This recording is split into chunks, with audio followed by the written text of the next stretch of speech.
What's in the Troopy, you might ask? Well, I've had this Troopy now for 10 years. So it's a 2010 model. It's 2020 now. It's gone around Australia numerous times. It's done about 140, 150,000 kilometres. And over that time, I've refined what actually goes in the Troopy in order to be able to survive in the outback and remote wilderness areas. So that's what I'm going to go through right now.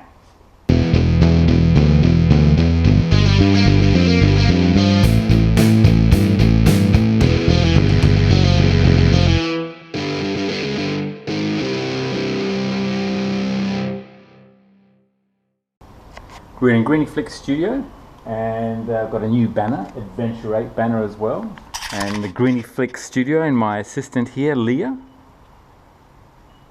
And remember, subscribe, press the notification button. Griniflix channel is all about adventure travel. It'll be 4-wheel drive or motorcycling. It's about photography, it's about tech stuff, it's about property investment as well, because at the end of the day, in order to have free time to travel the world, you need money as well. So you've got to find money, you've got to understand business, so you can enjoy the privileges of travel, which is a privilege. Right now, under COVID-19 isolation restrictions, now we're really starting to realise the privilege of travel. Anyway, there you go. The Troopy, the 2010 Troopy. Let's see how quickly we can just quickly go around and see exactly what's on there right now, what's in there right now. Hopefully we can get this done in about 5 or 10 minutes. So starting at the front, we've got a couple of hooks here for retrieval. The winch, a Warn 9.5 Extreme Performance XP. It's also about 10 years old. Some really good LED lights which really show up the place. We can quickly turn those on and look at our subject over there. And bang, lit up. And so you notice here we've got lights around the car everywhere. They are turned on with that switch there. That is so important, because as soon as you stop and set up camp, that's exactly what you want. The Troopy comes with 2 fuel tanks, both 90 litres. We've got modified suspension, traction 4 ARB suspension, which raises the whole height of the car by about 50 mils or so. Alloy wheels, which are rated to I think about 2.4 tonnes per wheel, which is really important. Old man Emu shocks with the extra reservoir and stuff. On the side we've got a side awning, which is pretty useful. A rooftop tent as well. You'll see a photograph in this video when it's set up. And a few other things. We'll go up the top there. While we're inside, we'll have a look. We've got, this is really useful, so you can basically put in your hats and things like that, this roof cabinet. I've made a whole bunch of mods in here as well. This is an iPad holder, so the iPad actually sits there. And we've got temperature gauges here of all kinds. We've got the outside temperature. We've got the vent temperatures coming in. We've also got a temperature gauge up here for the fridge, and also an ambient temperature. We've got another temperature gauge, I forget what that one was. Plus a whole bunch of connections here. Torch is always useful.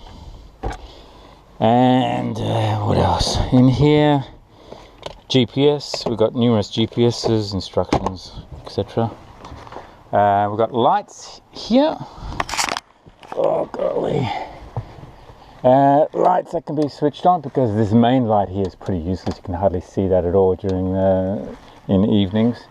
Radio, UHF radio, which is great because it's one of those where all the controls are on here. So for scanning and working out what channel you're going to be on and things like that. So that's really useful, and having it out of the way is also good. So turning that off, the speakers in there so it's easy to hear, sunglasses, etc.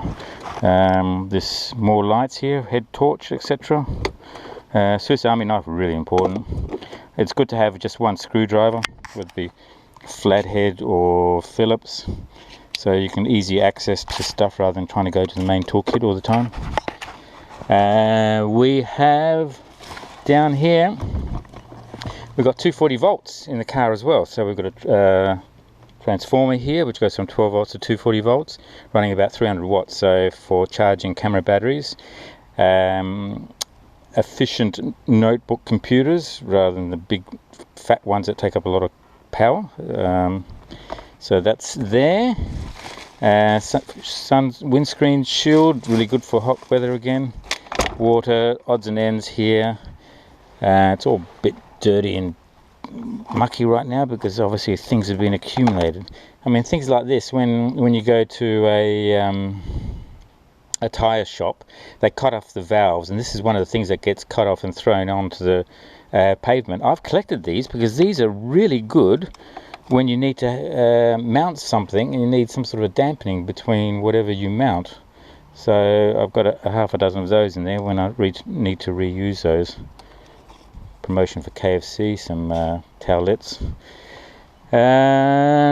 Okay, down here we've got some CB radio, some UHF radios, some portable ones. I've got 3 there. That's really important when you're doing recovery. You need obviously some help from your assistant, so you've got to stay in communication with them.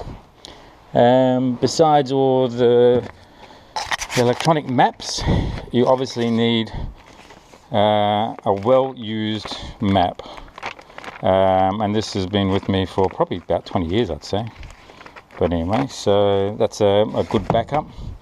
There are lights all over the place. This is telling me the voltage of the batteries right now. We can plug these lights in, and then I've got floor lights. I've got a floor light down there, and this one's a blue floor light. And then we've got floor lights in the back as well, which makes it really good when at night time, if you've got passengers and they want to find something that's on the floor. That's really good. So back here we've got more lights, and they can be switched off and on both sides. This is probably the best invention, is putting on sheepskin, both for the back seats as well as for the front seats, which makes it really comfortable in cold weather and also in hot weather. Got first aid kits all over the place. Got a little pillow there. This is your transformer, which you can just turn on there, plus fire extinguisher. Hopefully I haven't had to use that, luckily. Mind you, I think I need, oh no, it's registering as green, so it is registering good. I've got some disco lights which I can plug in. Won't worry about that right now. Underneath here we've got a couple of spares. Air filter I keep. A good one and a partly used one. If I go onto really dusty roads, I might put in this partly used one. And right now I've got a nice clean one for clean roads. In here, my electrical section, I've got soldering iron and a whole bunch of connectors and bits and pieces. What else have we got here? And then we've got a couple more trays here. More first aid, more electrical jump starters. Oh look, even use a book, a manual, a mechanic's manual for the Landcruiser, which I've luckily never had to use. Bandages, band-aids. Also a recovery strap for the winch is in there. And oh, this is a heavy one. The winch controller, the cable and stuff. Gloves are really important for the winch. Toilet paper is really important always. And then a assortment of chains and recovery and shackles and things there, so depending on what needs to be retrieved, or basically it's easy access. If you get bogged, you want to be able to get to recovery gear, because you could get bogged in the situation that you can't actually open up the back doors depending on how you get bogged, and therefore you can't get to any recovery gear there. So my recovery gear is either in here or on the roof.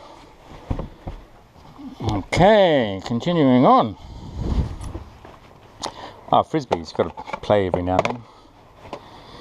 Okay, that goes there. And then moving around to the back. Spare wheel, obviously, there's a spare wheel on top. And here we go.